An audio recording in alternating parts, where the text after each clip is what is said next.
ராஜா ஆமானை பார்த்து, ராஜா கனம் பண்ண விரும்புகிற மனுஷனுக்கு என்ன செய்ய வேண்டும் என்று கேட்கிறார். அதற்கு ஆமான், என்னை யாரை ராஜா கனம் பண்ண விரும்புவார் என்று தன் மனதிலே நினைத்து, ராஜா கனம் பண்ண விரும்புகிற மனுஷனுக்கு செய்ய வேண்டியது என்னவென்றால், ராஜா உடுத்திக் கொள்கிற ராஜ வஸ்திரமும் ராஜா ஏறுகிற குதிரையும் அவர் சிரசிலே தரிக்கப்படும் ராஜமுடியும் கொண்டு வரப்பட வேண்டும். அந்த வஸ்திரமும் குதிரையும் ராஜாவுடைய பிரதான பிரபுக்களில் ஒருவனுடைய கையிலே கொடுக்கப்பட வேண்டும்.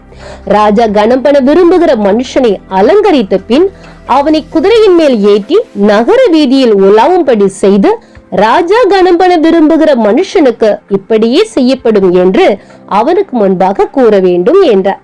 அப்பொழுது ராஜா ஆமானை நோக்கி, சீக்கிரமாய் நீ சொன்னபடி வஸ்திரத்தையும் குதிரையும் கொண்டு போய் ராஜ அரண்மனையின் வாசலில் உட்கார்ந்து இருக்கிற யூதனாகிய மொர்தெகாய்க்கு அந்த பிரகாரம் செய்.